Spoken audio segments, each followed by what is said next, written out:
നസ്രാണി യുവാവും ഗൗളി ശാസ്ത്രം ആർക്കറിയാം, ഒരിടത്ത്, ഭാസ്കര പട്ടേലരും എൻ്റെ ജീവിതവും തുടങ്ങിയ നിരവധി കൃതികൾ രചിച്ചിട്ടുണ്ട്. എസ് ഗോപാലകൃഷ്ണൻ, എഴുത്തുകാരൻ, കഥാകൃത്ത്. കഥ പോലെ ചിലത് സംഭവിക്കുമ്പോൾ എന്ന കൃതിക്ക് കേരള സാഹിത്യ അക്കാദമി പുരസ്കാരം ലഭിച്ചു. ഇരുവരെയും ഞാൻ വേദിയിലേക്ക് സ്വാഗതം ചെയ്യുന്നു.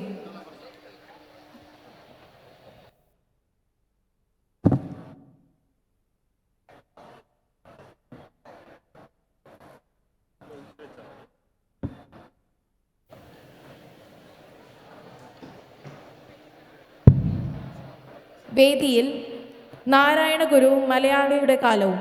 Over to the talk.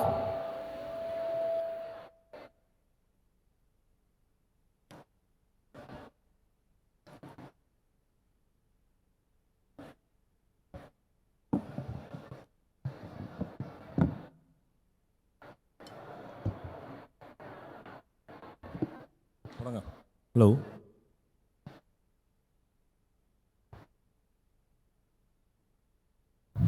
Narayana ഗുരുവും മലയാളികളുടെ കാലവും എന്ന സംഭാഷണത്തിലേക്ക് സ്വാഗതം.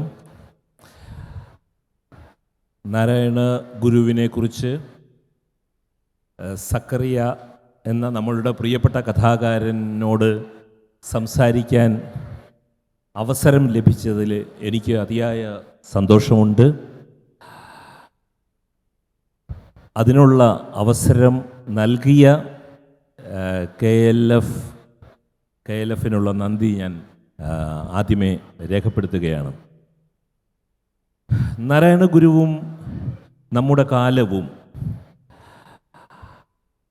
ഈ വിഷയത്തിൽ നമ്മുടെ കാലം എന്ന് പറയുന്ന ഈ രണ്ടാം ഭാഗമാണ് സത്യത്തിൽ നാരായണ ഗുരു എന്ന ഒന്നാം ഭാഗത്തെക്കാളും കൂടുതൽ സങ്കീർണമായത് എന്ന് വിശ്വസിക്കുന്ന ഒരാളാണ് ഞാൻ. ഏതാണ് മലയാളിയുടെ ഈ കാലം, എന്താണ് എന്നൊരു ചെറിയ മുഖവുര നൽകാം.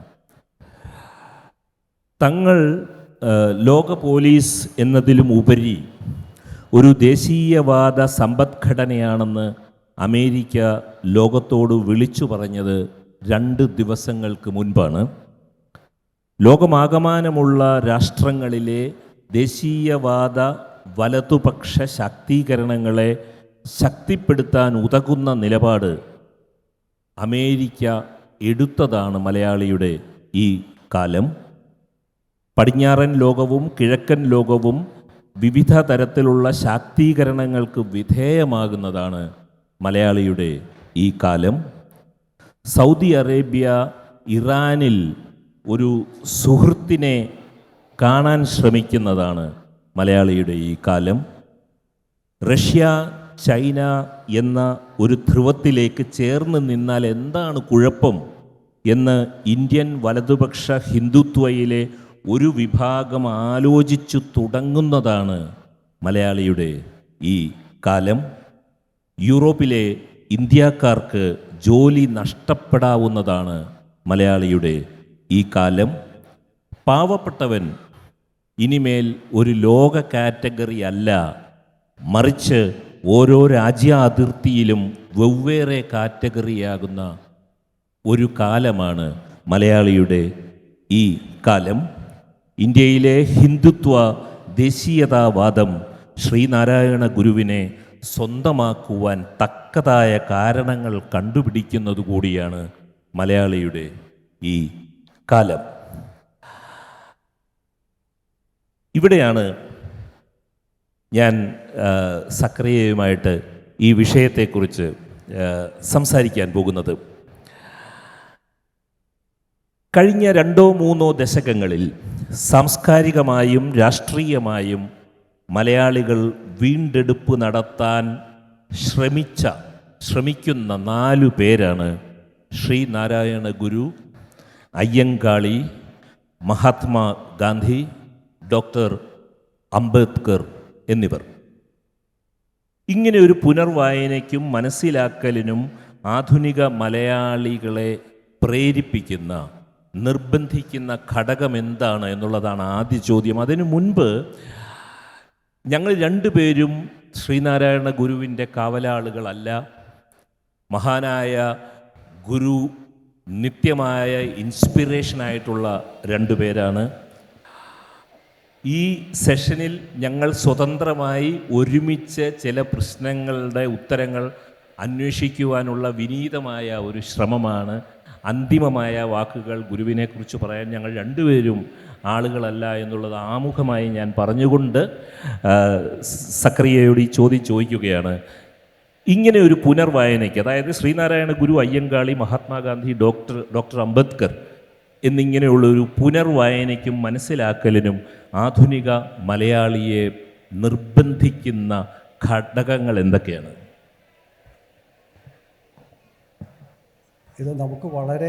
ഇതൊരു വളരെ ആഴത്തിലുള്ള ചോദ്യമാണ്. കാരണം മലയാളികളുടെ ആകമാനമായ ലോക സമീപനത്തിലും അവരുടെ ചിന്താഗതിയെയും സ്പർശിക്കുന്ന ഒരു കാര്യമാണ്. നമുക്ക് പക്ഷേ ഒരു വളരെ വിശദമായ ഡേറ്റ സമ്പാദിച്ചുള്ള ഒരു പഠനത്തിലൂടെ പക്ഷേ ഇതിനൊരു കൃത്യമായ ഉത്തരം, വാസ്തവമായ ഉത്തരം കിട്ടുകയുള്ളൂ. എങ്കിലും വെറുതെ ഇവിടെ ജീവിച്ചിരിക്കുന്ന ആളുകൾ സാധാരണഗതിയിൽ നിരീക്ഷിക്കുന്ന വാസ്തവങ്ങൾ എന്നുള്ള നിലയ്ക്ക്, അങ്ങനെ ചെയ്യുന്ന ഒരു വ്യക്തി എന്നുള്ള നിലയ്ക്ക് എനിക്ക് തോന്നുന്ന ഒരു പക്ഷേ ഈ കഴിഞ്ഞ ഗോപാലകൃഷ്ണൻ പറഞ്ഞ 40-50 ദശകങ്ങളിലൂടെ മലയാളികൾ അവരുടെ ജീവിത സമീപനത്തിലും അവരുടെ ജീവിതത്തിൽ തന്നെയും എല്ലാം ഇവിടെ ഒരു വലതുപക്ഷവും ഒരു ഇടതുപക്ഷവും, വലതല്ലെങ്കിൽ ഒരു മധ്യപക്ഷവും ഒരു ഇടതുപക്ഷവും, ഇവിടുത്തെ ചില രാഷ്ട്രീയ പക്ഷങ്ങളും ചില മതങ്ങളും ഇവിടുത്തെ മതങ്ങളും ജാതികളും രാഷ്ട്രീയ പക്ഷങ്ങളും ചേർന്ന്, മാധ്യമങ്ങളും ചേർന്ന് സൃഷ്ടിച്ച ആലോചനാ ശൈലികളിലൂടെയാണ് മലയാളികൾ ഈ കഴിഞ്ഞ 40-50 കൊല്ലം നമ്മുടെ ജീവിതങ്ങൾ രൂപപ്പെടുത്തപ്പെട്ടു പോയിട്ടുള്ളത്. നമ്മൾ അറിഞ്ഞും അറിയാതെയും. കമ്മ്യൂണിസ്റ്റ് സിദ്ധാന്തം, അല്ലെങ്കിൽ കോൺഗ്രസ് സിദ്ധാന്തം, അല്ലെങ്കിൽ ഇപ്പോൾ ഇക്കാലത്തുള്ളതുപോലെ BJPയുടെ സിദ്ധാന്തം, ഇങ്ങനത്തെ സിദ്ധാന്തങ്ങൾ ഒന്നിന് പുറകെ ഒന്നായിട്ട് ഇവിടെ വളരെ രൂഢമൂലമായും ശക്തമായും നമ്മുടെ ഒരു ചെറിയ കമ്മ്യൂണിറ്റിയാണ്. ഇവർക്ക് ഈ സിദ്ധാന്തങ്ങൾക്കൊന്നും, ഈ ഇടതുപക്ഷത്തിനും വലതുപക്ഷത്തിനും കോൺഗ്രസിനും UDFനും LDFനും ഒന്നും മലയാളികളുടെ യഥാർത്ഥ പ്രശ്നങ്ങൾ, പ്രത്യേകിച്ച് അവർക്കുള്ള ജീവിതത്തെപ്പറ്റിയും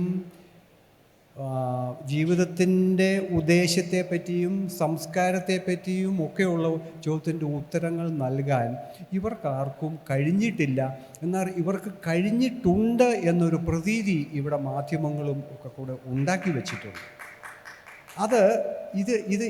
ഈ പാർട്ടികൾ, അല്ലെങ്കിൽ ഈ രാഷ്ട്രീയ പാർട്ടികളും ഈ ജാതി സംഘടനകളും ഈ മത മേധാവികളും ഒക്കെ കൂടി ചേർന്ന് ഇവിടെ സൃഷ്ടിച്ചിരിക്കുന്ന ഒരു മായാവലയമാണ് ഇത് എന്നാണ് എൻ്റെ ഉറച്ച വിശ്വാസം. അതിനെപ്പറ്റിയുള്ള ഒരു ചെറിയ തിരിച്ചറിവെങ്കിലും മലയാളികൾക്കുണ്ടായതിൻ്റെ ഫലമാണ് ഒരു പക്ഷേ ഇതെല്ലാം നവോത്ഥാനത്തിനൊക്കെ ശേഷമാണ് ഉണ്ടായിരിക്കുന്നത്. ഓർക്കണം, നവോത്ഥാനം ഇതിനിടയിലൂടെ കടന്നുപോയി.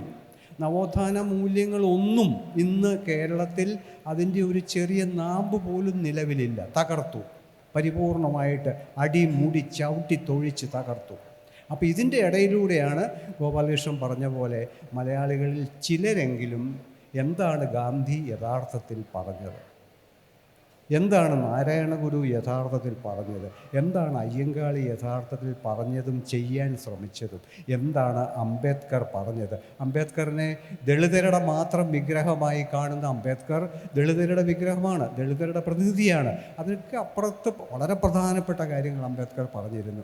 ഭരണഘടനയുടെ മാത്രം ഇന്ത്യൻ നേഷൻഹുഡിൻ്റെ തന്നെ ഒരു പ്രതിനിധിയാണ്. അപ്പോൾ ഈ തരത്തിൽ ഒരു പക്ഷേ മലയാളികൾ രണ്ടാമതൊന്ന് ചിന്തിക്കാൻ ആരംഭിച്ചിട്ടുണ്ടാവാം എന്ന് മാത്രമേ എനിക്ക് തോന്നുള്ളൂ.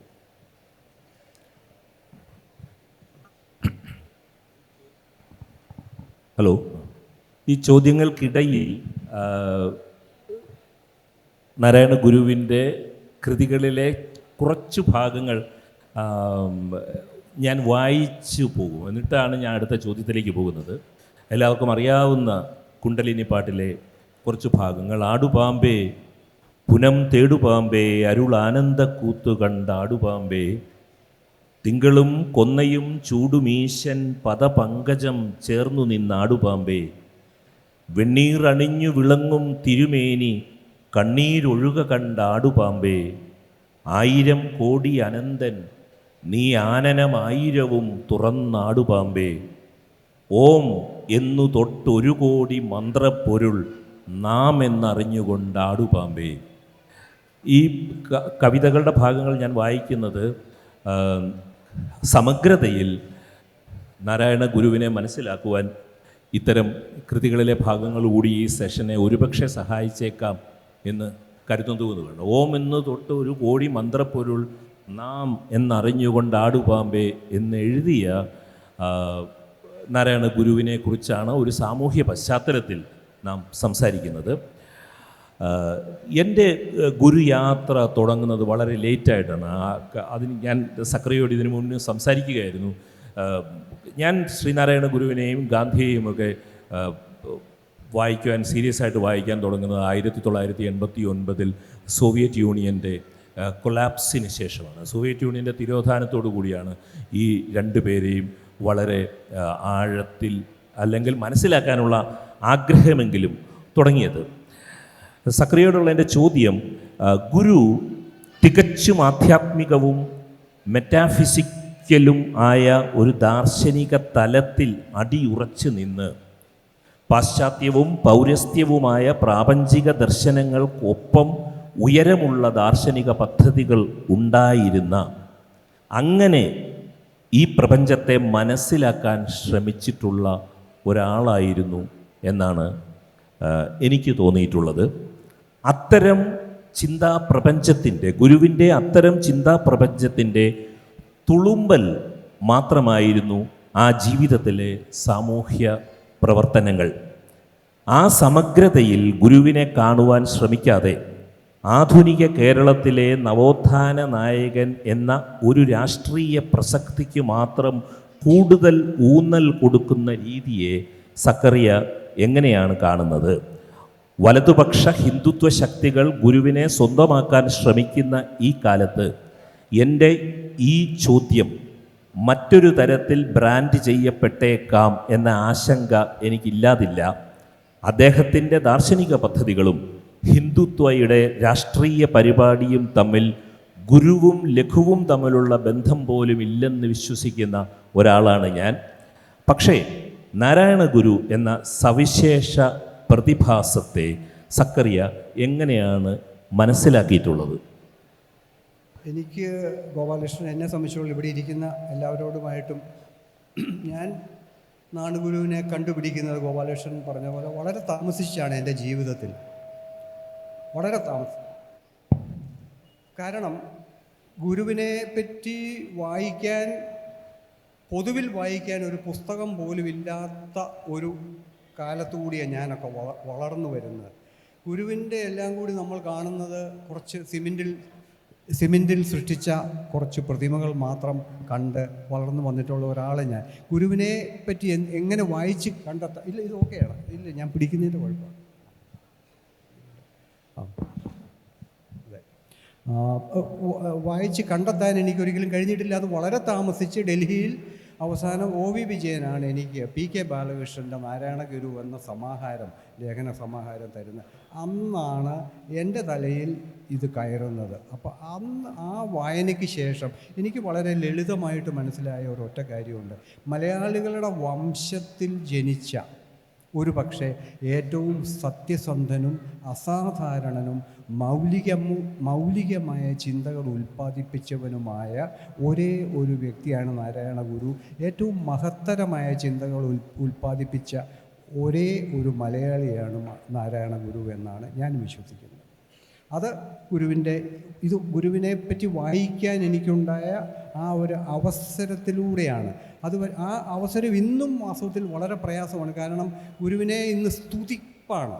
സ്തുതിപ്പിനപ്പുറത്ത് നമുക്കൊരു യഥാർത്ഥ മനുഷ്യനെ കണ്ടെത്താൻ വളരെ പ്രയാസമാണ്. പക്ഷേ ഇപ്പോൾ PK ബാലകൃഷ്ണൻ്റെ പുസ്തകവും പിന്നീട് KN ഷാജി എഴുതിയ പുസ്തകവും വളരെ എന്താ പറയുന്നത്, ആത്മനിയന്ത്രണത്തോടെ, സ്തുതിപ്പില്ലാതെ വസ്തുതകൾ മാത്രം അവതരിപ്പിച്ച് ഇദ്ദേഹത്തിൻ്റെ പദ്യകൃതികളും കാവ്യകൃതികളും ഗോപാലകൃഷ്ണൻ പറഞ്ഞതുപോലെ മനോഹരങ്ങളായ പദ്യവും കാവ്യവും എല്ലാം അത് മാറ്റി നിർത്തിക്കൊണ്ട്, അല്ലെങ്കിൽ അതിനെ ഒരു വശത്ത് നിർത്തിക്കൊണ്ട് പഠനങ്ങളിലേക്ക് പോയി. അപ്പോഴാണ് നമ്മൾ മനസ്സിലാക്കുന്നത് ഇത്രയും ഇതുപോലെ അപ്പം ഈ തരത്തിൽ മൗലികമായി ചിന്തിച്ച മറ്റൊരു മലയാളി ആ കാലഘട്ടത്തിലും ഇല്ല, പിന്നീട് നമുക്ക് ലഭിച്ചിട്ടുമില്ല. ശ്രീശങ്കരനെ പറ്റിയൊക്കെ നമ്മൾ പറയുന്നുണ്ട്. അത് വേറൊരു തലത്തിൽ പ്രവർത്തിച്ച ഒരു സന്യാസിയുടെ കഥയാണ് പറയുന്നതാണ് ഞാൻ വിശ്വസിക്കുന്നത്. ശ്രീനാരായണൻ എന്ന് പറയുന്ന മനുഷ്യൻ എൻ്റെ അഭിപ്രായത്തിൽ ഇങ്ങനെയുള്ള ഒരാളാണ്. അപ്പം ഗോപാലകൃഷ്ണൻ പറഞ്ഞതുപോലെ തന്നെ അദ്ദേഹം ഒരു തത്വചിന്തകനായിരുന്നു. എൻ്റെ ശ്രീനാരായണ വായനയിൽ കൂടി എനിക്ക് മനസ്സിലായിരിക്കുന്നത് ഒരു വേദാന്തി, ഒരു അദ്വൈതിസ്റ്റ് എന്ന നിലയ്ക്ക് 100% ഒരു റേഷണലിസ്റ്റായിരുന്നു.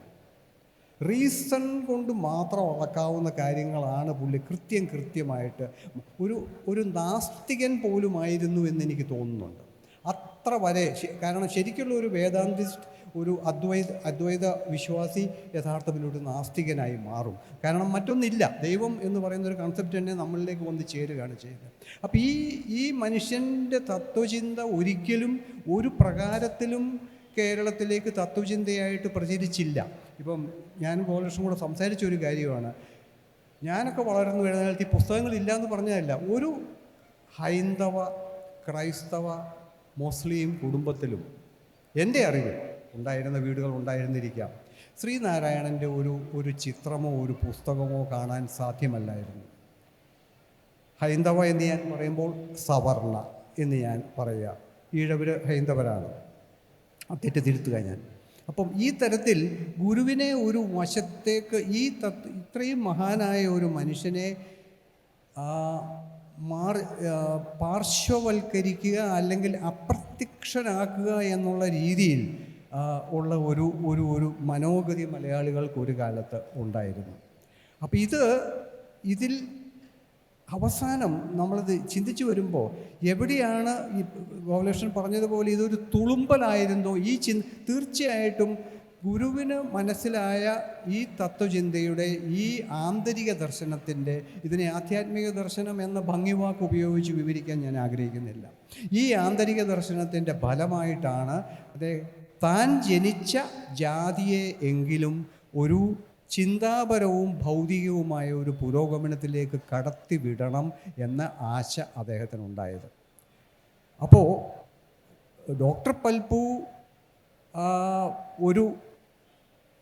ഒരു അവധൂതനെ, കേരളത്തിലെ ഒരു സാംസ്കാരികവും ആധ്യാത്മികവുമായ മാറ്റം വരുത്താനായിട്ട് ഒരു അവധൂതനെ അന്വേഷിച്ച് പോയി ശ്രീനാരായണനെ കണ്ടെത്തി അദ്ദേഹത്തെ അവതരിപ്പിക്കുമ്പോൾ നാരായണ ഗുരുവിൻ്റെ മുമ്പിലുണ്ടായിരുന്ന ദൗത്യം എനിക്ക് തോന്നുന്നില്ല, അറ്റ്ലീസ്റ്റ് അദ്ദേഹം ഏറ്റെടുത്ത ദൗത്യം തൻ്റെ ജാതിയെ എങ്കിലും ഒരു ശരിയായ വഴി തൻ്റെ ജാതിയെ എങ്കിലും, ഇത് ഭയങ്കര മുഴക്കമുണ്ടെന്ന് തോന്നുന്നു, തൻ്റെ ജാതിയെ എങ്കിലും ഒരു ശരിയായ വഴിക്ക് കൊണ്ടുപോകാമോ എന്ന് ശ്രമിക്കാൻ മാത്രമായിരുന്നു. അതിനപ്പുറത്തൊരു അംബീഷൻ അദ്ദേഹത്തിന് ഉണ്ടായിരുന്നില്ല തൻ്റെ അറിവും ഇത് വെച്ച്. പക്ഷേ നമുക്കൊക്കെ അറിയാവുന്നതുപോലെ അദ്ദേഹം സ്വന്തം ജാതിയിലുണ്ടാക്കിയ ആ ചലനം, സ്വന്തം ജാതിക്ക് വേണ്ടി അദ്ദേഹം പ്രഖ്യാപിച്ച സത്യങ്ങൾ അവസാനം കേരളത്തിനാകമാനം ശ്രമിച്ചു, കേരളത്തിനാകമാനം പ്രസക്തമായിരുന്നു. അത് കേരളത്തെ അഗാധമായിട്ട് സ്വാധീനിച്ചു. ഇന്ന് ഒരു ജാതി, ഒരു ദൈവം, ഒരു മതം, മനുഷ്യന് എന്നുള്ള വാക്കുകൾ അറിഞ്ഞുകൂടാത്ത ആരും തന്നെ ഇല്ല. അത് യഥാർത്ഥത്തിൽ അത് പ്രാക്ടീസ് ചെയ്യുന്നവരുണ്ടെങ്കിലും ഇല്ലെങ്കിലും. അപ്പം ഈ തരത്തിൽ ഈ തത്വചിന്തകനാണ് ഈ അദ്വൈതത്തിൻ്റെ അതിൻ്റെ അങ്ങേയറ്റം വരെ കണ്ട ഈ മനുഷ്യനാണ് വളരെ ലഘുവായ സാമൂഹിക പരിഷ്കരണ സിദ്ധാന്തങ്ങളിലേക്ക് ഇതിനെ മുഴുവനും കൂടി നയിച്ചത്. അപ്പോൾ അങ്ങനെ നോക്കിക്കഴിയുമ്പം അദ്ദേഹം ഒരു ഫിലോസഫിക് റെവല്യൂഷൻ അല്ല ഇവിടെ ഉണ്ടാക്കിയത്. അദ്ദേഹം ഇവിടെ ഉണ്ടാക്കിയത് ഈഴവരുടെ ഇടയ്ക്ക് ഒരു വിപ്ലവം നടത്താമോ എന്ന് മാത്രമാണ് അദ്ദേഹം ശ്രമിച്ചത്. ഈഴവരെ എങ്കിലും എനിക്ക് നന്നാക്കിയെടുക്കാൻ കഴിഞ്ഞാൽ അത്രയും മതി എൻ്റെ വിപ്ലവം എന്ന് അദ്ദേഹം എന്ന് വിശ്വസിച്ചിരുന്നു എന്നാണ് ഞാൻ വിശ്വസിക്കുന്നത്. ഇതെല്ലാം നമ്മുടെ റീഡിങ്സാണ്. പക്ഷേ അവിടെ വെച്ചാണ് അതാണ് അദ്ദേഹത്തിൻ്റെ ഞാൻ മനസ്സിലാക്കുന്നത്.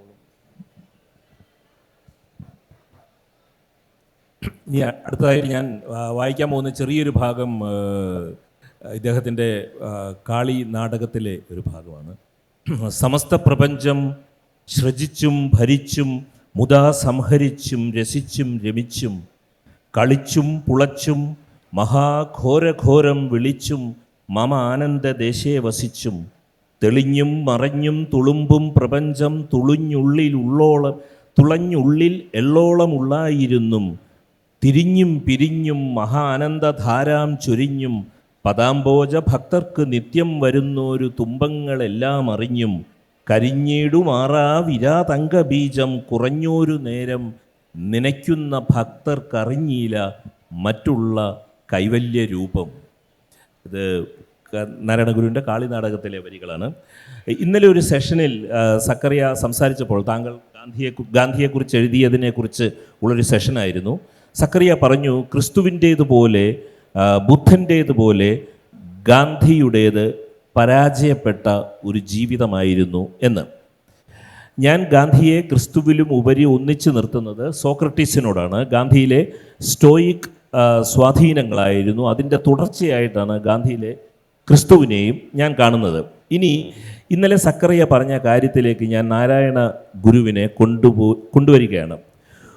ഗുരു പറഞ്ഞതുപോലെ അല്ല കേരള സമൂഹം മുന്നോട്ട് പോയതും ഗുരുവചനങ്ങളെയും ഗുരുകൃതികളെയും മനസ്സിലാക്കിയതും. ഗുരുവിൻ്റെ യോഗം പോലും ഗുരുവിനെ മനസ്സിലാക്കിയത് ഗുരു ആഗ്രഹിച്ചതുപോലെ അല്ല. വലിയ പ്രവാചകരുടെ സമകാലികതയെ എങ്ങനെയാണ് സക്കറിയ കാണുന്നത്? അവരുടെ പരാജയങ്ങൾ അവരെ ഉപേക്ഷിക്കുവാൻ കാരണമാകാത്തത് എന്തുകൊണ്ടാണ്? അവസാനത്തെ ഭാഗം ഒന്നുകൂടെ പറഞ്ഞേ. വലിയ പ്രവാചകരുടെ സമകാലികതയെ എങ്ങനെയാണ് സക്കറിയ കാണുന്നത്? അവരുടെ പരാജയങ്ങൾ അവരെ ഉപേക്ഷിക്കുവാനുള്ള കാരണമാകാത്തത് എന്തുകൊണ്ടാണ്?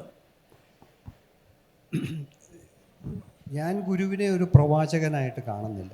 ഗുരുവിനെ ഞാൻ കാണുന്നത് ഒരു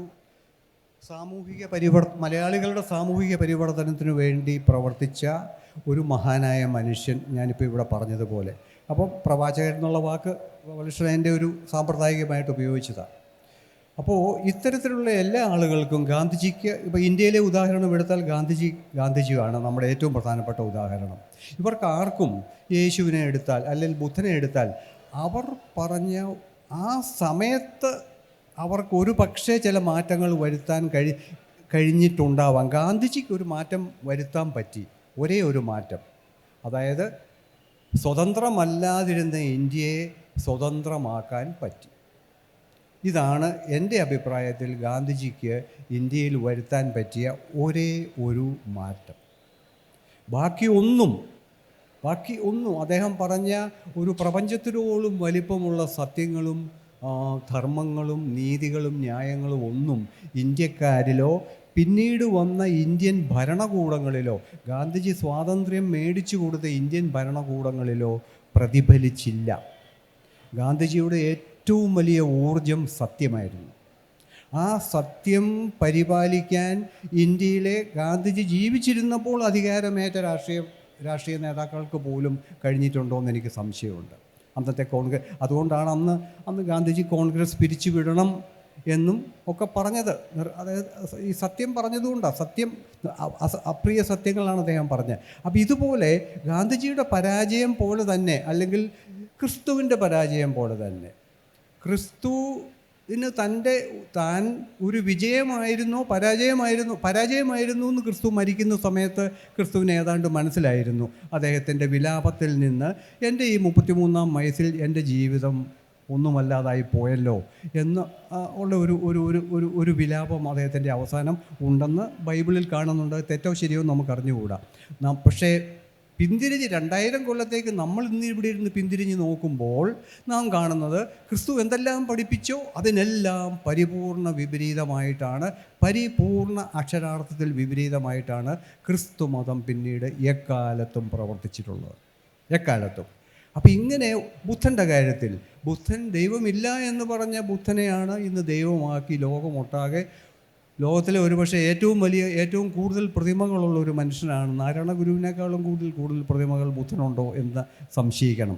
അപ്പോൾ അത്രയും പ്രതിമകളുള്ള ഒരു മനുഷ്യനാണ് ബുദ്ധൻ. അപ്പോൾ ഇതെല്ലാം ഓരോ സോക്കോൾഡ് പ്രവാചകൻ എന്ന് നമ്മൾ വിളിക്കുന്ന ആളുകളുടെ സന്ദേശങ്ങളുടെ നിഷേധമാണ് പിന്നീട് ഉണ്ടായിട്ടുള്ളത്. നാരായണ ഗുരുവിൻ്റെ കാര്യത്തിൽ അതിന് നാം ജീവിച്ചിരിക്കെ തന്നെ ഇത് കണ്ടുകൊണ്ടിരിക്കുകയാണെന്നുള്ളത് മാത്രമാണ്. കാരണം അദ്ദേഹം മരിച്ചിട്ടിപ്പോൾ 100 കൊല്ലമായി അല്ലേ?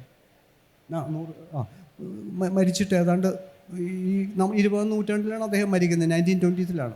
അപ്പോൾ ഏതാണ്ട് 100 കൊല്ലമായി. അതെ, നമ്മുടെ കാലഘട്ടത്തിൽ എൻ്റെയൊക്കെ ഞാൻ ജനിക്കുമ്പോഴൊക്കെ അദ്ദേഹം മരിച്ചിട്ട് കുറച്ച് കാലങ്ങളേ ആയിട്ടുള്ളൂ. അപ്പോൾ ഈ കാലഘട്ടത്തിൽ തന്നെ അദ്ദേഹത്തിൻ്റെ തത്വങ്ങൾ, അദ്ദേഹം പറഞ്ഞ സത്യങ്ങൾ പരിപൂർണമായിട്ട് അദ്ദേഹം സ്ഥാപിച്ച ശ്രീനാരായണ ധർമ്മ പരിപാലന സംഘം എന്ന പേര് നൽകിയ ഒരു വളരെ അർത്ഥവത്തായ ഒരു പേര് നൽകിയ അതിൻ്റെ പ്രവർത്തനങ്ങളിൽ നിന്ന് തന്നെ ഊർന്നു പോകുന്നു നമ്മൾ കണ്ടു. അപ്പോൾ പിന്നെ നാരായണ ഗുരുവിനെ നമ്മൾ ഒരു പരാജയം ആയിട്ട് തന്നെ നമ്മൾ കാണണം. ഒരു പരാജയമാണ്. കാരണം ഈ നവോത്ഥാനത്തിൻ്റെ ഗോപാലകൃഷ്ണൻ പറഞ്ഞ നവോത്ഥാന നായകൻ എന്നൊക്കെ നമ്മൾ അദ്ദേഹത്തെ വിളിക്കുന്നുണ്ട്. പക്ഷേ ആകമാനമായിട്ട് ഒത്തിരി ആളുകളിൽ സമൂഹത്തെ, എൻ്റെ അഭിപ്രായത്തിൽ സമൂഹത്തെ സ്വാധീനിക്കാൻ ശേഷിയുള്ള ഒത്തിരി ആളുകളിൽ, സഹോദരൻ അയ്യപ്പനെ പോലെയൊക്കെയുള്ള ഒത്തിരി ആളുകളിൽ ഗുരുവിന് സ്വാധീനം ചെലുത്താൻ കഴിയുകയും അവരിലൂടെ ഗുരുവിൻ്റെ സന്ദേശം അത്തരം താല്പര്യങ്ങളുള്ളവരിലേക്ക് പ്രചരിക്കുകയും ചെയ്തു. ഈഴവ സമൂഹത്തിന് തന്നെ വാസ്തവത്തിൽ ഈഴവ സമൂഹത്തിൽ വന്ന മാറ്റം, ഭൗതികമായ മാറ്റം, അതിൻ്റെ ചിന്താഗതിയിൽ വന്ന മാറ്റങ്ങൾ, അതിൻ്റെ ജീവിത ശൈലിയിൽ വന്ന മാറ്റങ്ങൾ കേരളത്തിലെ ആകമാനമായ സമൂഹങ്ങളെ, ഈ മറ്റു മതങ്ങളെയും ജാതികളെയും കുലുക്കി എന്നുള്ളതാണ് സത്യം. അപ്പോൾ നാണുഗുരു ഒരു ഉത്തോലകത്തിൻ്റെ പണിയാണ് ചെയ്തത്. ഒരു ഇത് പിടിച്ച് പൊക്കുന്ന ഒരു സംഭവമാണ് ചെയ്തത്. അതിൻ്റെ തിരയടികളാണ് എല്ലായിടത്തോട്ടും വന്നത്. പക്ഷേ അദ്ദേഹം പറഞ്ഞതെന്തായിരുന്നു, ഇന്ന് അദ്ദേഹത്തിൻ്റെ നാമത്തിൽ നടന്നുകൊണ്ടിരിക്കുന്ന എന്താണ് എന്ന് നമ്മുടെ കൺമുമ്പിൽ നമ്മൾ കാണുമ്പോൾ നമുക്ക് ലജ്ജിക്കുകയേ നിവൃത്തിയുള്ളൂ. ആ മനുഷ്യൻ പക്ഷേ എന്താണ് പരാജയം? ആ പരാജയം നമ്മുടെ പരാജയമാണ്. നമുക്കത് ഫോളോ ചെയ്യാൻ പറ്റിയില്ല എന്നുള്ളതാണ്. നാണുഗുരു പരാജയപ്പെട്ടിട്ടില്ല. അദ്ദേഹം പറയാനുള്ള കാര്യങ്ങൾ പറഞ്ഞു തീർത്തു, എഴുതി വെച്ചു, പ്രസംഗിച്ചു, ആളുകളോട്, ശിഷ്യരോട് പറഞ്ഞു. അദ്ദേഹം പരാജയപ്പെട്ട വ്യക്തിയല്ല, സ്വന്തം സത്യത്തോടനുബന്ധിച്ച് നിന്ന് പ്രവർത്തിച്ചു. പക്ഷേ പരാജയപ്പെട്ടത് അദ്ദേഹം സ്ഥാപിച്ച സംഘവും അദ്ദേഹം നമ്മളെപ്പോലെ അദ്ദേഹത്തിനനുസരിച്ച് ജീവിക്കാൻ കഴിയാത്ത മലയാളികളുമാണ്.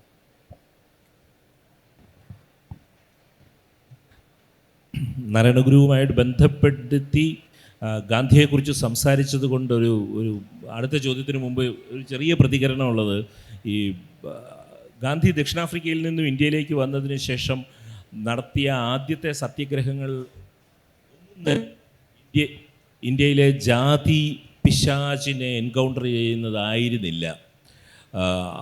അത് എല്ലാ ആദ്യത്തെ എല്ലാ 3-4 സത്യാഗ്രഹങ്ങളും തൊഴിലാളികളുടെ ലിവിങ് കണ്ടീഷൻസ് ഉയർത്താനും വേതനം ഉയർത്താനും അത്തരം സമരങ്ങളായിരുന്നു. ആദ്യമായി ഗാന്ധിജി ഈ ഹിന്ദു മതത്തിലെ ജാതി എന്ന പിശാചിനെ തൊട്ടു മുന്നിൽ കണ്ടത് കേരളത്തിലാണ്. 1925 വൈക്കം സത്യാഗ്രഹവുമായിട്ട് ബന്ധപ്പെട്ട് 2 പ്രധാനപ്പെട്ട കണ്ടുമുട്ടലുകൾ ഗാന്ധി നടത്തുന്നത്. ഒന്ന് നമുക്കൊക്കെ അറിയാവുന്ന ഇണ്ടന്തുരുത്തി മനയിലെ നമ്പൂതിരിയെ കാണുന്നു.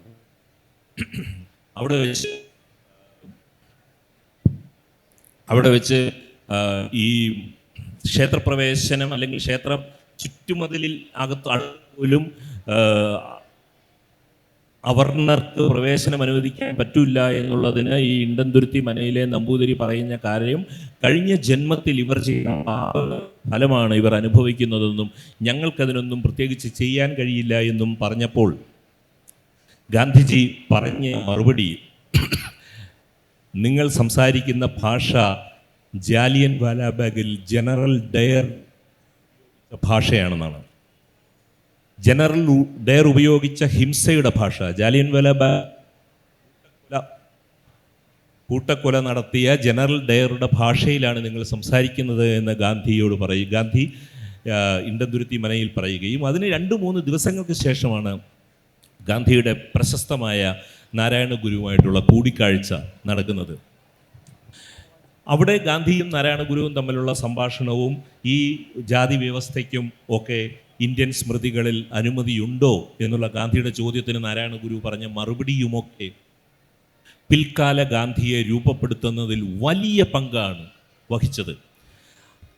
അതുകൊണ്ട് ശ്രീനാരായണ ഗുരുവിൻ്റെ ഏറ്റവും വലിയ സംഭാവനകളിൽ ഒന്ന് ഗാന്ധിയിൽ ഉണ്ടാക്കിയ മാറ്റമാണ്. വൈക്കം സത്യാഗ്രഹത്തിന് ശേഷം ഗാന്ധിയിൽ ഉണ്ടാക്കിയ മാറ്റമാണ് എന്നുള്ളത് ആനുഷംഗികമായിട്ട് ഞാൻ പറയുകയാണ്.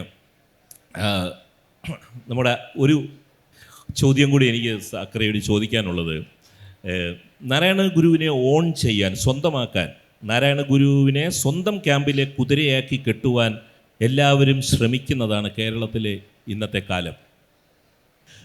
സംഘപരിവാറിൻ്റെ സനാതനധർമ്മത്തിൻ്റെ രാഷ്ട്രീയ ഉപയോഗമായിരുന്നില്ല ഗുരുവിലെ ദാർശനിക ധർമ്മത്തിൻ്റെ പ്രായോഗിക വിവർത്തനങ്ങൾ എന്ന് മനസ്സിലാക്കുവാൻ വലിയ പ്രയാസം ഉണ്ടാകേണ്ട കാര്യമില്ല. എന്നാൽ അദ്ദേഹത്തിൻ്റെ വിശ്വാസത്തിൻ്റെ ആശയ അടിസ്ഥാനമായ അദ്വൈതത്തെ സംഘപരിവാർ ഉയർത്തുന്ന ഭാരതീയ ദർശനത്തിലെ ഒരു വലിയ അധ്യായമാണ് അദ്വൈതം എന്നതും നാം മറക്കാൻ പാടില്ല. കേരളത്തിലെ ഇടതുപക്ഷം, ഞാൻ ഇടതുപക്ഷം എന്ന് പറയുന്നത് ഇടതുപക്ഷ ജനാധിപത്യ മുന്നണി എന്ന പ്രായോഗിക രാഷ്ട്രീയ മുന്നണിയെ മനസ്സിൽ കരുതിയല്ല. കേരള സമൂഹത്തിലെ ഇടതുപക്ഷത്തിൽ UDFകാരുമുണ്ട്, LDFകാരുമുണ്ട്, രണ്ടുമല്ലാത്തവരുമുണ്ട്, അംബേദ്കറിസ്റ്റുകളുമുണ്ട്, അരാജകവാദികളുമുണ്ട്, സന്ദേഹികളുമുണ്ട്. പക്ഷേ നാരായണ ഗുരുവിനെ സ്വന്തം ക്യാമ്പിൽ കെട്ടുവാൻ മുഖ്യധാരകൾ ശ്രമിക്കുമ്പോൾ അദ്ദേഹത്തിലെ വിമത സ്വരങ്ങളെ നഷ്ടപ്പെടുത്താനല്ലേ അതിന് സഹായിക്കൂ. ഒരു ഉദാഹരണത്തിന്, തനിക്ക് ദീക്ഷ നൽകിയത്, സന്യാസം നൽകിയത് ബ്രിട്ടീഷുകാരാണ് എന്ന് നാരായണ ഗുരു പറഞ്ഞിരുന്നു. ഇന്ത്യൻ ഹിന്ദു ധർമ്മത്തിലെ മതാധികാര പിരമിഡിനെതിരെയുള്ള ഏറ്റവും വലിയ വിമത സ്വരമായിരുന്നില്ലേ അത്? ഇക്കാര്യങ്ങൾ ഇത് അദ്ദേഹത്തിൻ്റെ അടിസ്ഥാന സത്യസന്ധതയുടെ ഭാഗമായിരുന്നു.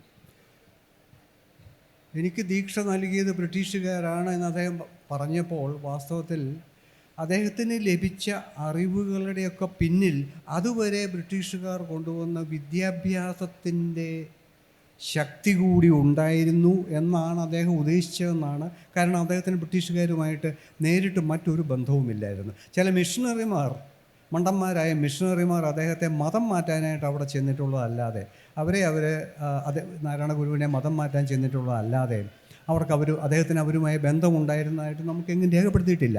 അപ്പം ആധുനിക വിദ്യാഭ്യാസം ഇന്ത്യയിലേക്ക് വന്നതിലൂടെ അദ്ദേഹത്തിന് നേടിയ അറിവുകളെ പറ്റിയായിരിക്കണം അദ്ദേഹം പറഞ്ഞത്. പക്ഷേ അതുപോലെ തന്നെ അദ്ദേഹം പറഞ്ഞു, നമ്മളിന്ന് സംസാരിച്ചതാണ്, ഇപ്പോൾ ശിവഗിരി തീർത്ഥാടനം വേണമെന്ന് കുറേ ശിഷ്യന്മാർ ചെന്ന് ആവശ്യപ്പെട്ടു. അപ്പോൾ അദ്ദേഹം പറഞ്ഞു ആയിക്കോട്ടെ എന്ന് പറഞ്ഞു. എല്ലാം വളരെ ലഘുവായിട്ട് എടുക്കുന്നയാളാണ്. പിന്നെ അത് കഴിഞ്ഞ് തീർത്ഥാടനം എങ്ങനെ വേണം, എന്തു വസ്ത്രം ധരിക്കണം, മഞ്ഞ വസ്ത്രം വേണം, വ്രതം വേണോ, ഇങ്ങനെ 100,000 ഒരു ലിസ്റ്റ് ചോദ്യങ്ങളെല്ലാം ചോദിച്ചു. അദ്ദേഹം അതിനെല്ലാം ഉത്തരം പറഞ്ഞു. അത് കഴിഞ്ഞ് അദ്ദേഹം ചോദിച്ചു, ഡേറ്റ് ചോദിച്ചു, ഏത് ദിവസമായിരിക്കണം ഇതിൻ്റെ ഡേറ്റ് എന്ന്. അപ്പോൾ ഇവരുദ്ദേശിച്ച് ഏതെങ്കിലും ഒരു വിശുദ്ധ ദിവസം അദ്ദേഹം പറയുമെന്ന്. അപ്പോൾ അദ്ദേഹം വളരെ ലളിതമായിട്ട് പറഞ്ഞു, ബ്രിട്ടീഷുകാരുടെ 1-ാം തീയതി തന്നെ ആയിക്കോട്ടെ, ജനുവരി 1 നല്ല ദിവസമാണ് എന്ന് പറഞ്ഞു. അപ്പോൾ ഇതായിരുന്നു ഗുരു. ഇതിനകത്ത് ഫലിതമുണ്ട്, ഇതിനകത്ത് പരിപൂർണമായ നിസ്സംഗതയുണ്ട്. ഇതിലൊന്നും ഒരു കാര്യവുമില്ല എന്നുള്ളതാണ് ഗുരു അവരെ പറഞ്ഞ് മനസ്സിലാക്കാൻ ശ്രമിച്ചത്.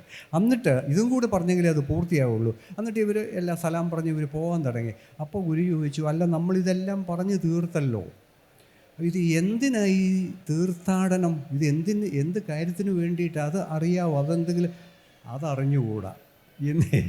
എന്തിനാണ് തീർത്ഥാടനം എന്നുള്ളതിനെപ്പറ്റി മാത്രം ഇവർക്ക് അറിഞ്ഞുകൂടാ.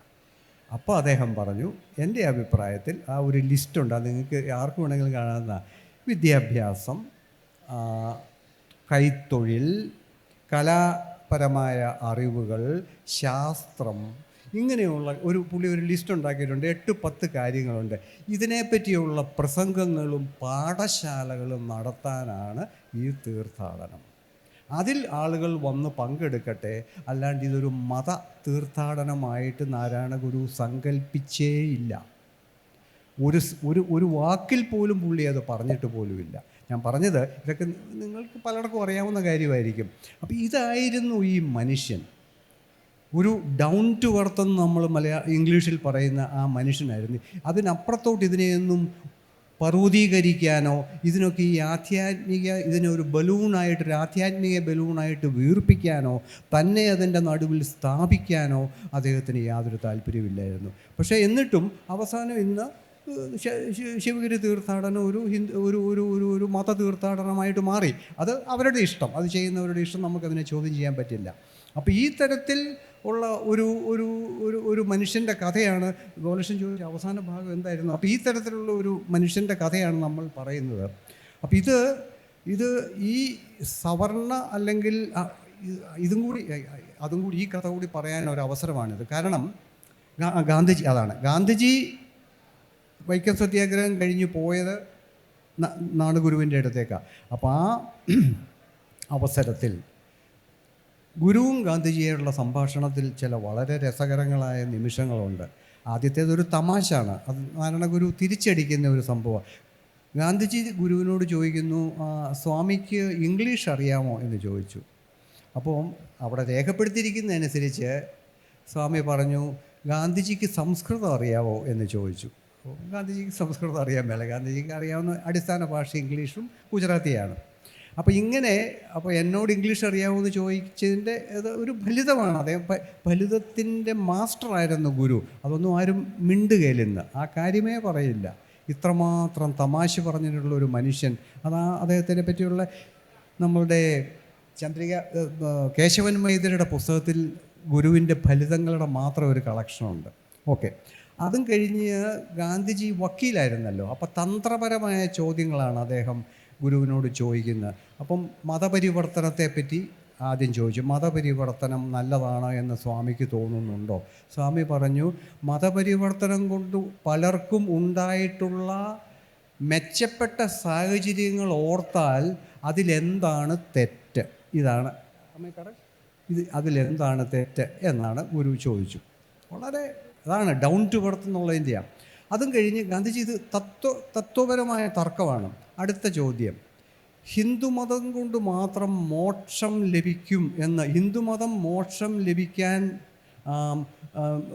സഹായിക്കുന്നതാണ് എന്ന് സ്വാമി വിശ്വസിക്കുന്നുണ്ടോ എന്ന് ചോദിച്ചു.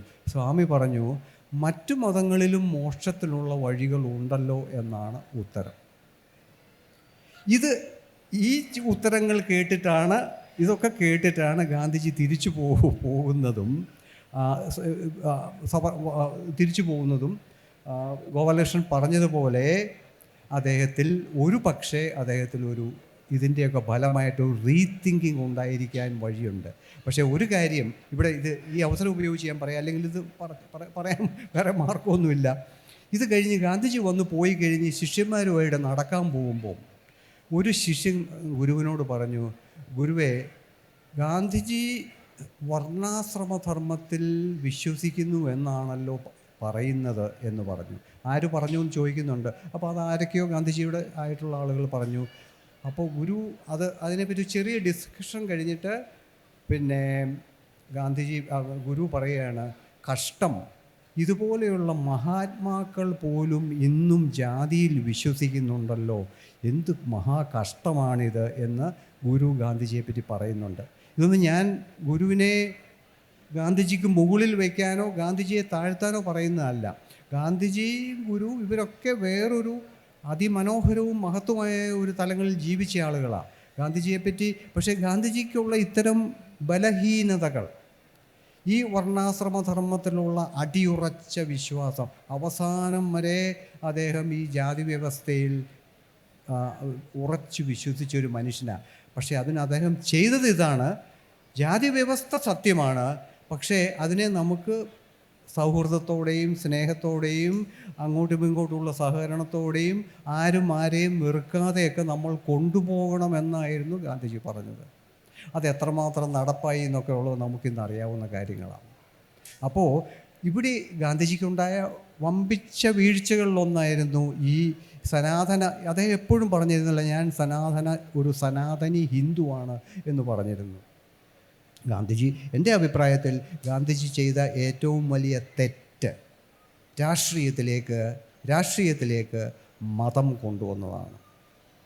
ബ്രിട്ടീഷുകാരെ പുറത്തിറക്കാൻ അവരെ പറഞ്ഞുവിടാൻ മതം ഉപയോഗിച്ചാൽ എളുപ്പമാണ് എന്ന തോന്നലോടുകൂടി അദ്ദേഹം പ്രവർത്തിച്ചതാണ് ഒരു പക്ഷേ ഗാന്ധിജിക്ക് ഉണ്ടായ ഏറ്റവും വലിയ തെറ്റ്. ഇനി നമുക്ക് ഓഡിയൻസിൻ്റെ ഇവിടെ സമയം കാണിക്കുന്നത് 5 മിനിറ്റാണ്. അപ്പോൾ ഇനി സക്രിയയോട് എന്തെങ്കിലും ചോദ്യങ്ങൾ ചോദിക്കാനുണ്ടെങ്കിൽ ചോദിക്കും.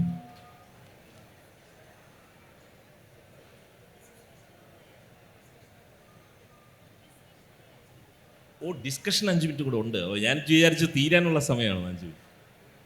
ഓക്കെ. സക്രിയ കുറച്ച് മുൻപ് പറഞ്ഞ ഒരു വിഷയത്തിലെയാണ് ഞാൻ കൂടുതൽ സമീപിക്കാൻ പോകുന്നത്. ടാഗോറിനെ ബംഗാളികൾ ഗുരുദേവൻ എന്നാണ് വിളിക്കുന്നത്. നമ്മൾ ശ്രീനാരായണ ഗുരുവിനെ ഗുരുദേവൻ എന്ന് വിളിക്കുന്നത് പോലെ തന്നെ ഈ ബംഗാളിലെ ഭദ്രലോകിൽ ടാഗോറിനുള്ള ആദരവും ബഹുമാനവും കൂടി ജാതീയമായി നാം കാണേണ്ടതല്ലേ? നാരായണ ഗുരു ഈഴവനായതുകൊണ്ടല്ലേ കേരളത്തിലെ നായന്മാരുടെയും നമ്പൂതിരിമാരുടെയും വീടുകളിൽ ആ പടം ഇപ്പോഴും വയ്ക്കാത്തത്? സക്കറിയ ജനിച്ച കത്തോലിക്ക സമുദായത്തിലോ കോഴിക്കോട്ടെ മുസ്ലിം വീടുകളിലോ നാരായണ ഗുരുവിൻ്റെ പടം കാണാൻ കഴിയാത്തത് എന്തുകൊണ്ടാണ്? പരമേശ പവിത്രപുത്രനോ കരുണാവാൻ നബി മുത്തുരത്നമോ എന്ന് ആരാണ് അനുകമ്പയാണ്ടവൻ എന്ന് അന്വേഷിക്കുമ്പോൾ 1921 എഴുതിയ നാരായണ ഗുരു ഒരു പ്രത്യേക വിഭാഗത്തിൻ്റേതായി മാത്രം പ്രായോഗിക ജീവിതത്തിൽ നിൽക്കുന്നുണ്ടോ? അത് സക്രിയ വളർന്നു വന്ന കത്തോലിക്ക സമുദായത്തിൻ്റെ സാഹചര്യത്തിലും മുസ്ലിം സമുദായത്തിൻ്റെ സാഹചര്യത്തിലും കേരളത്തിലെ തന്നെ നായർ നമ്പൂതിരി വിഭാഗങ്ങളുടെ സാഹചര്യത്തിലുമൊക്കെ അതിനൊരു ചെറുതായിട്ടൊന്ന് സൂചിപ്പിച്ചിരുന്നു സക്രിയ. അതൊന്ന് വിശദമാക്കും. ഇല്ല, അത് ജാതീയമായ അവജ്ഞയാണ് അതിൻ്റെ മുമ്പിൽ പിറകിലുണ്ടായിരുന്നെന്നാണ് എൻ്റെ ഉറച്ച വിശ്വാസം. വളരെ ചുരുക്കി ലളിതമായിട്ട് പറഞ്ഞാൽ അതിനെപ്പറ്റി. കാരണം മുസ്ലിങ്ങളുടെ ഒരു നല്ല പങ്ക്, ക്രിസ്ത്യാനികളുടെ ഒരു നല്ല പങ്ക്, ഹിന്ദുക്കളുടെ ഒരു നല്ല പങ്ക്, അവർ സവർണരാണ് എന്ന് വിശ്വസിക്കുന്നവരാണ്. ഞാനൊരു ക്രൈസ്തവ പശ്ചാത്തലത്തിൽ നിന്ന് വരുന്ന ഒരു അവിശ്വാസിയാണ്. പക്ഷേ ആ ക്രൈസ്തവ പശ്ചാത്തലം എന്താണെന്ന് കൃത്യമായിട്ട് എനിക്കറിയാം. അപ്പോൾ ഈ സവർണ മനോഭാവം എന്നത് ഇവിടുത്തെ 3 മതങ്ങളിലെയും ഒരു അപ്പർ കാസ്റ്റ് എന്ന് സ്വയം വിളിക്കുന്ന കുറേ ആളുകളുടെ ഇൻഹെറിറ്റൻസാണ്, അവരുടെ പൈതൃകമാണ്, അവർക്ക് ലഭിച്ചിട്ടുള്ളതാണ്. അപ്പോൾ അവരെ സംബന്ധിച്ചിടത്തോളം ഈഴവരെ അധകൃതരായും പിന്നാക്കക്കാരായും അല്ലെങ്കിൽ മറ്റ് പിന്നാക്ക ജാതിക്കാരെ പോലെയൊക്കെ ആ കൂട്ടത്തിൽപ്പെട്ട ഒരു കൂട്ടരായിട്ടുമെല്ലാം കണ്ടു പരിചയിച്ചതിൻ്റെ ഫലമായിട്ടാണ് അന്ന് തൊട്ട് എനിക്കറിയാവുന്ന ചില വളരെ മറ്റെല്ലാ തരത്തിലും പുരോഗമന ആധുനിക ചിന്തകളുള്ളവരിൽ നിന്ന് പോലും എൻ്റെ ഒരു 50 കൊല്ലം മുമ്പൊക്കെ വരെ ഞാൻ നാണുഗുരുവിനെ പറ്റിയുള്ള പുച്ഛിക്കൽ കേട്ടിട്ടുണ്ട്. അപ്പോൾ ആ പുച്ഛിക്കലിൻ്റെയൊക്കെ പുറകിൽ അത് അബോധമായ ഒരു പുച്ഛിക്കലാണ്. ആ പുച്ഛിക്കലിൻ്റെ പുറകിൽ ഉണ്ടായിരുന്നത് ഈ ജാതിബോധമാണ്. അതേസമയം ഇവർ ജാതി ഫണ്ടമെൻ്റലിസ്റ്റുകളോ വർഗീയവാദികളോ ഒന്നുമല്ല. പക്ഷേ എവിടെയോ അവർക്ക് ഒരു ഈഴവനെ ഒരു ഉന്നത സ്ഥാനത്തുള്ള ഒരു ആളായിട്ട് കാണാൻ അവർക്ക് പ്രയാസമുണ്ടായി. ഇതാണ് ഗോപാലകൃഷ്ണൻ സംഭവിച്ചതെന്നാണ് എൻ്റെ ഉറച്ച വിശ്വാസം. അത്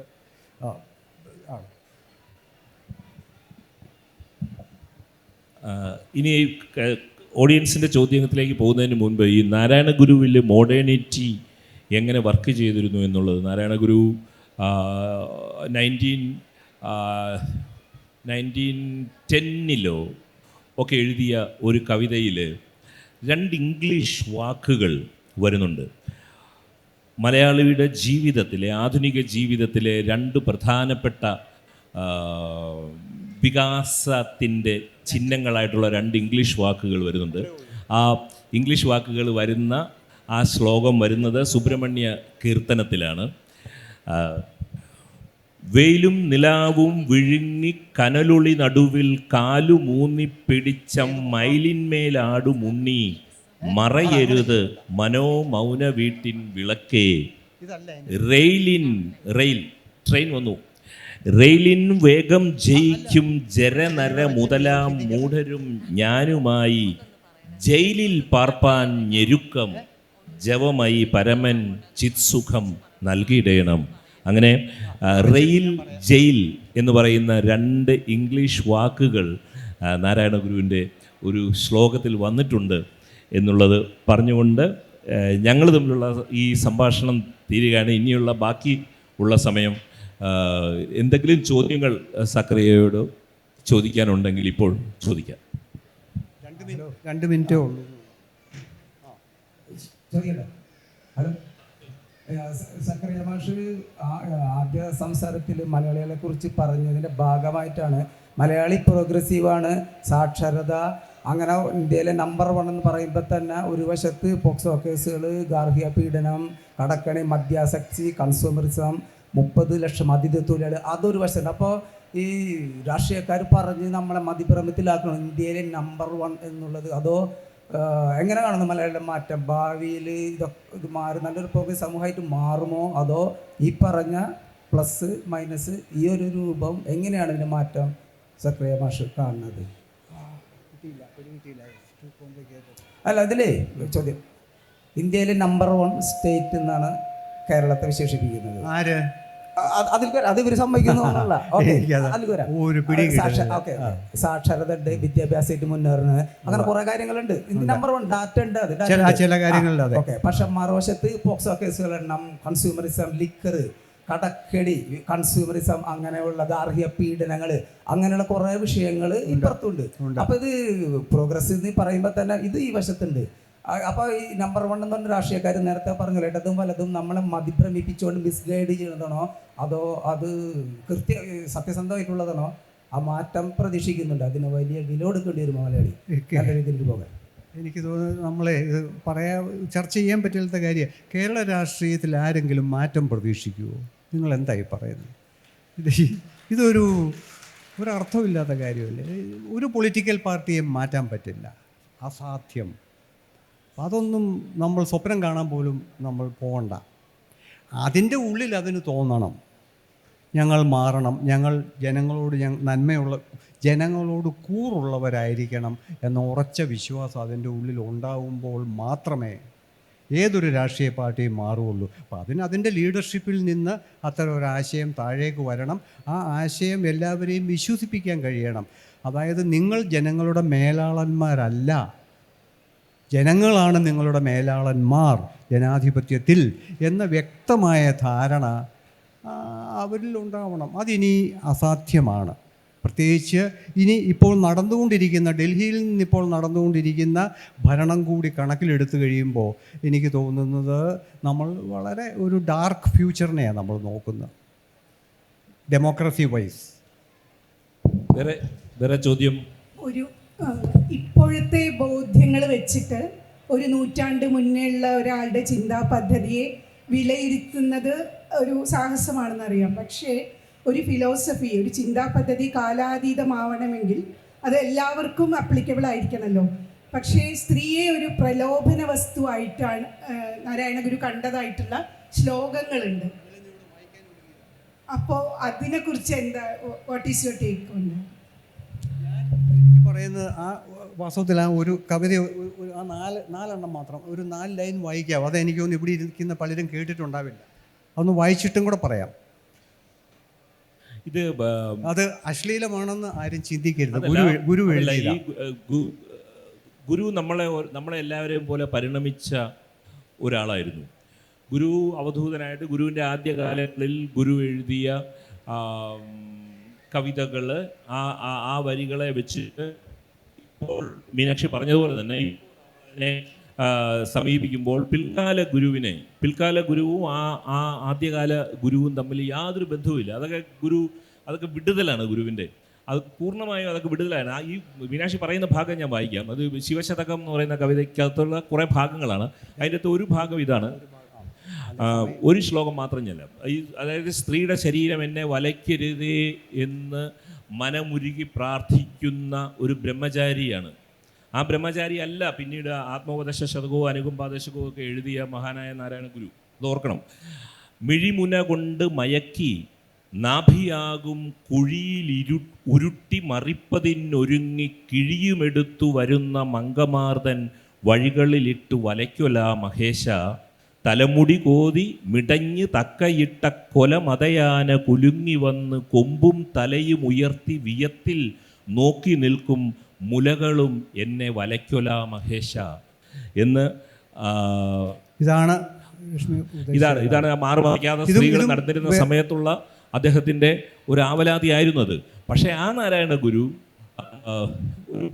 നമ്മൾ ഏർലി മാർക്സ് ലേറ്റർ മാർക്സ് എന്നൊക്കെ പറയുന്നത് പോലെ ഗുരു പരിണമിക്കുകയും നാരായണ ഗുരു അതിൽ നിന്നും എല്ലാം വ്യത്യസ്തയും ഇപ്പോൾ സംസാരിച്ചുകൊണ്ടിരിക്കുന്ന നാരായണ ഗുരു അതിൽ നിന്നൊക്കെ പൂർണ്ണമായും വിടുതൽ. അങ്ങനെ ഒരു സ്ത്രീ വിരുദ്ധമായിട്ടുള്ള ഒരു കാര്യം നമുക്ക് നാരായണ ഗുരു എന്ന സമഗ്രതയിൽ നമുക്ക് സത്യസന്ധത മാത്രമാണ്. കാരണം ഇത്ര സത്യസന്ധമായിട്ട് അദ്ദേഹത്തിന് അത് എഴുതാൻ പറ്റി. ഗാന്ധിജി ഇത് ചെയ്തിരുന്നു. ഇതേപോലെ തന്നെ വിഭാര്യനായ ഗാന്ധിജി 2 യുവതികളുടെ കൂടെ എല്ലാ രാത്രിയിലും കിടന്നുറങ്ങിയതിനെ അന്ന് നെഹ്റുവും പട്ടേലും ഒക്കെ പോലും ചോദ്യം ചെയ്തിരുന്നു. പക്ഷെ ഗാന്ധിജിക്ക് അത് സമ്മതിക്കാൻ ഒരു മടിയും ഉണ്ടായിരുന്നില്ല.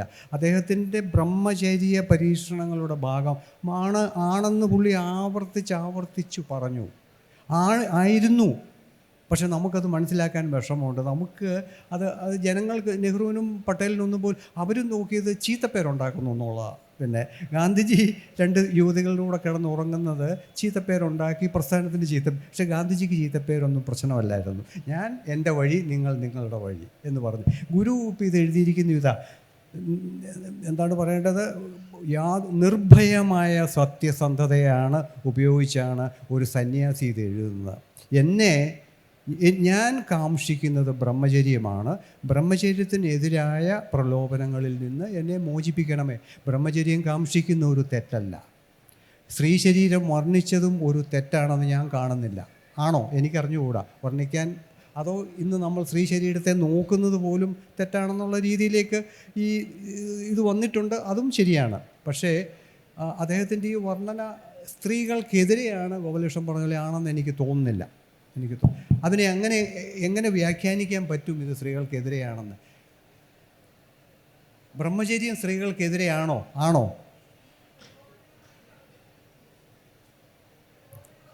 പ്രലോഭന വസ്തുവായിട്ട് കണ്ടു. അത് സ്വന്തം ബലഹീനതയെ അദ്ദേഹം അഡ്മിറ്റ് ചെയ്യുകയാണ് ചെയ്തത് എന്നാണ് എനിക്ക് തോന്നുന്നു. സക്കറിയ സാറിനോടാണ്. Excuse me.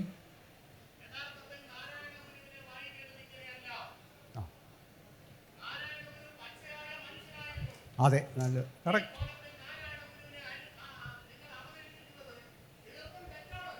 അല്ല, അപ്പം അതൊന്ന് പറയാവോ? അതൊന്ന് അല്ല, പച്ച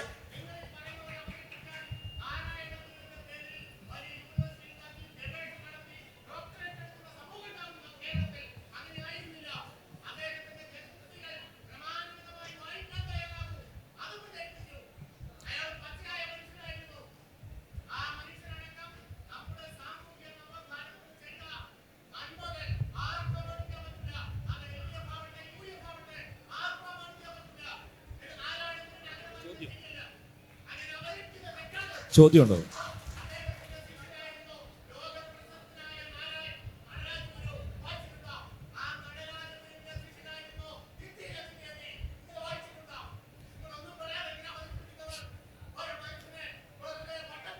അല്ല, വായിച്ചിട്ടുണ്ട് കേട്ടോ. അത് ഇല്ല, വായിച്ചിട്ടില്ല എന്ന് ചിന്തിക്കേണ്ട. പക്ഷേ ഈ സഹോദര പച്ചയായ മനുഷ്യൻ എന്നുള്ളതിൻ്റെ ഒരു വിശദീകരണം തരാമോ? പച്ചയായ മനുഷ്യൻ എന്നുള്ളതിൻ്റെ ഒരു വിശദീകരണം കൂടി പറയാമോ? ഞങ്ങൾ പൂർണ്ണമായിട്ട് എഗ്രി ചെയ്യുന്നു താങ്കളുമായിട്ട്. പച്ചയായ മനുഷ്യനായിരുന്നു, എന്തായിരുന്നു താങ്കളും കൂടി ഒന്ന് പറഞ്ഞാൽ വളരെ നന്നായിരിക്കും. ഇത് കൂടുതൽ ഈ വിഷയത്തിലേക്ക് താങ്കളുടെ രോഷം മനസ്സിലാവുന്നു. നാരായണ ഗുരുവിൻ്റെ ശിഷ്യനായ നടരാജ ഗുരുവിനെയും അദ്ദേഹത്തിൻ്റെ ശിഷ്യനായിട്ടുള്ള നിത്യചൈതന്യേതിയെയും അടുത്തറിയുകയും വായിക്കുകയും ചെയ്തിട്ടുള്ളതും നിത്യചൈതന്യേതിയെ നിരന്തരം സ്ഥിരമായി കാണുകയും ചെയ്തിട്ടുള്ള ഒരാളാണ് ഞാൻ. എനിക്ക് അതിന് താങ്കളുടെ സമ്മതിപത്രം എനിക്ക് ആവശ്യമില്ല. ഇനി ആ അതെ, അതിലെ നിങ്ങൾ അങ്ങനെ പോകാതെ. ആ അപ്പോൾ നാരായണ ഗുരുവിനെ ഏകശിലാരൂപമായി കാണണം എന്ന വാശി നാരായണ ഗുരുവിനില്ലായിരുന്നു. നാരായണ ഗുരു സഹോദരൻ അയ്യപ്പനെയും നാരായണ ഗുരുവിൻ്റെ, അതായത് ജാതി വേണ്ട, മതം വേണ്ട, ദൈവം വേണ്ട മനുഷ്യന് എന്ന് പറഞ്ഞ് അദ്ദേഹത്തിൻ്റെ ശിഷ്യൻ സഹോദരൻ അയ്യപ്പൻ പറഞ്ഞപ്പോൾ അത് തന്നെയല്ലേ ഞാനും പറയുന്നതെന്ന് പറഞ്ഞ നാരായണ ഗുരുവിനെ കുറിച്ചാണ് ഞാനീ പറയുന്നത്. അപ്പോൾ നാരായണ ഗുരു ഇത്തരം തർക്കങ്ങൾക്ക് പോകാത്ത ഒരാളായിരുന്നു. നാരായണ ഗുരുവിൻ്റെ ഓരോ ശിഷ്യനും മറ്റ് ശിഷ്യരിൽ നിന്നും വൈവിധ്യമുള്ള ആളായിരുന്നു. വ്യത്യസ്തരായ ശിഷ്യർ ഉണ്ടായതുപോലെ നാരായണ ഗുരുവിനെ ഞാൻ സ്നേഹിക്കുന്നതിൽ നിന്നും വ്യത്യസ്തമായി താങ്കൾ സ്നേഹിക്കുന്നു എന്നേ ഉള്ളൂ.